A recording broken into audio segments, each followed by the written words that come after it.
So my name is Kylie Nine. I am an employment advisor at the Hinton Employment and Learning Place, and I was asked to do an employment 101 for youth or for people who are just starting to find work.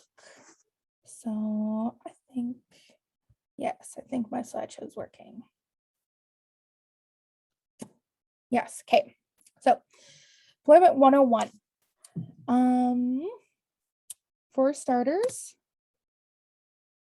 is it not working? There we go. Okay, so for starters, you're going to need a resume. It's okay if you don't have any experience or little experience.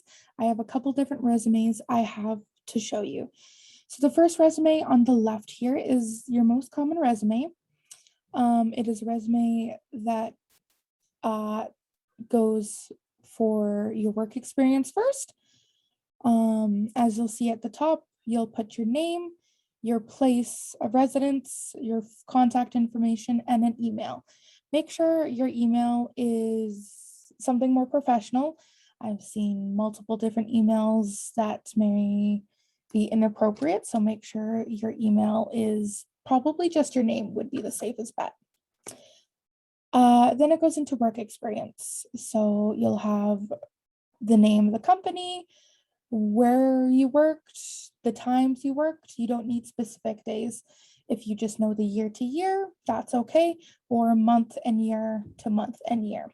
And then your position, and then details about your tasks that you did, daily tasks of anything. And then you can repeat that until your job experience is completed. And then list your education. So if you're still in high school, list your education. And you can also maybe list your sports teams, hobbies or activities you're in school as well, skills and training, if you've taken any interesting courses. And then at the bottom there is your references. Rule of thumb is for references, I would leave it up to you. Some employers want references up front, some don't, so it's up to your discretion whether you want it. And then one more thing on the first resume. Up here at the top, I have like a profile summary.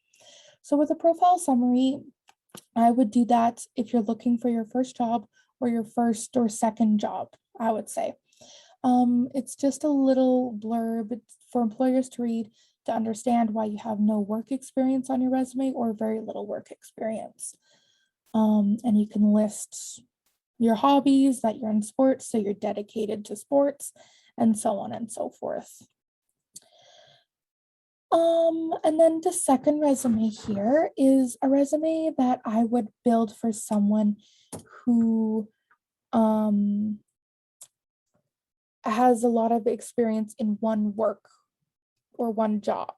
So for example, if you were a server for 20 plus years, I have a list of skills. I would focus on the skills first and then just list your employment at the end. This is called a skills-based resume. So I would only use this one if you have a lot of work experience in serving, or maybe if you worked in the oil field for 20 plus years as a laborer or equipment operator, you're going to list all those skills because they're specific to all of your work history. And then again, references at the bottom. And the summary of qualifications at the top is also up to your discretion. You don't need it, but it could be handy in some cases. Next slide. No, next slide. There we go. So cover letter.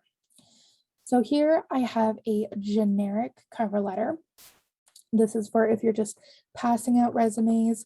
It is just a summary of your specific skills that you can offer the employer. If you're applying for something very specific, let's say you're applying to Alberta Health Services for a house cleaner position, you would put the specific details in the first paragraph here.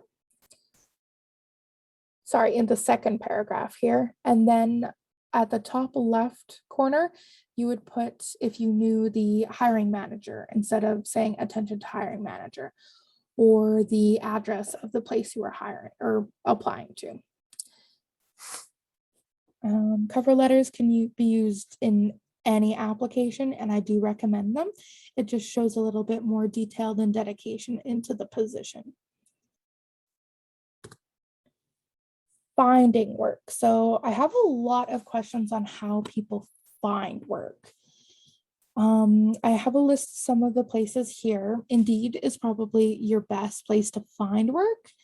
Google searches, company websites, door-to-door, cold calls, talking to people are all great ways. I do suggest when you're applying to work that you do go to the company website and find an email, or you go to the place and drop it off personally. Some companies only allow through their website, so you're going to look for that. Indeed is a tool you can use to find work. I don't recommend it for applying for work. Sometimes their algorithms can mix up your resume, or it may not get sent to the employer correctly, or some other things can happen. A lot of different things have happened with Indeed in my experience. I've been doing this for 5 years. So I just say use Indeed for finding work and then apply in other means. Okay, there we go. Transferable skills. So I always like to touch on transferable skills. You can list these on your resume. These are skills that you can take anywhere with you. So if you're a high school student, you're in a sport, or maybe you did a shop class and some of those skills really stuck with you, slap it on your resume. Sports, you have motivation, you have good work ethic, you're team orientated, so it's perfect to put on a resume. And you can develop these anywhere. School, again, sports, other employment, even other hobbies, like if you're in a theater group in town or anywhere really. Interview prep. So with interviews, the interviewers are going to know that you're nervous. So just try to be calm, take a couple minutes, take a breath, show up 10 minutes early. Make sure you're nice to everybody. You don't know who's related to who. You don't know who has influence over hiring. So you want to make sure that you're nice to everybody just in case. Keep your phone in the car, or if you're in high school, keep it with your parents if they drop you off. It just is more professional. Smell and dress appropriately. It is good not to have an overwhelming smell, so just maybe a neutral smell, and clean clothes, black pants, nice shirt. Dress if it's appropriate. You don't want to be too fancy for, let's say, a McDonald's position. You don't want to dress to the nines kind of thing. So just dress for your job.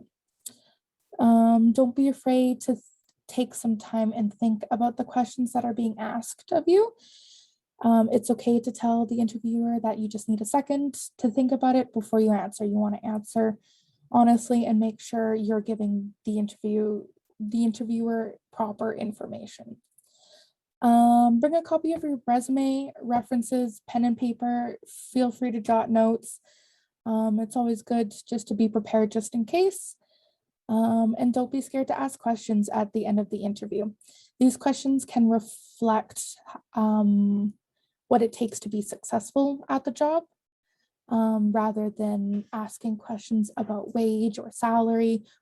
Even hours is okay, but again, wage and salary is sometimes a spot for some employers. So I just say best stay away from those questions until you're hired.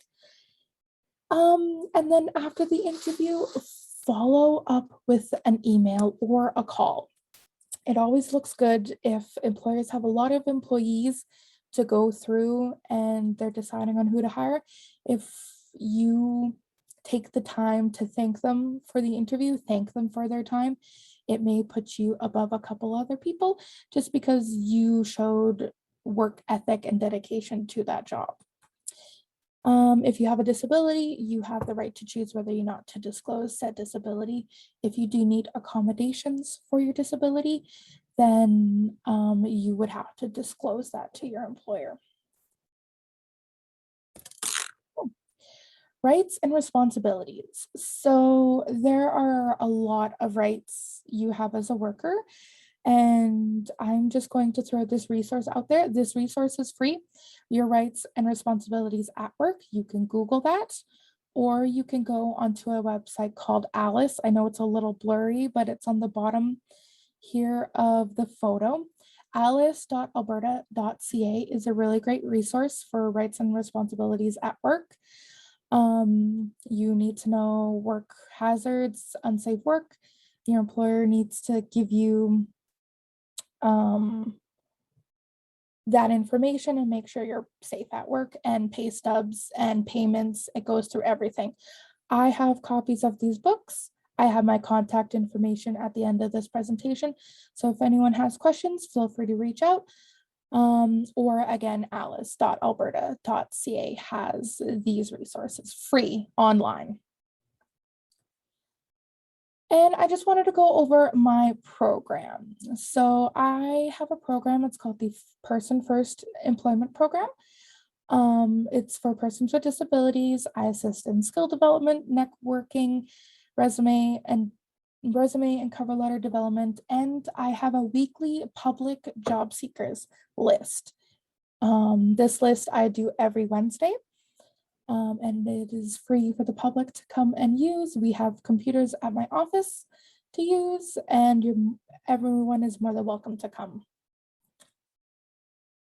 And again, if you have any questions or concerns, please reach out to me. My name is Kylie. I work at the Hinton Employment and Learning Place down in the Valley, and I have my contact information there if you guys have any questions.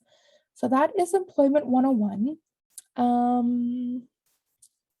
Can't think of anything else that I could give for Employment 101. And again, if you have any questions, please reach out. Thank you.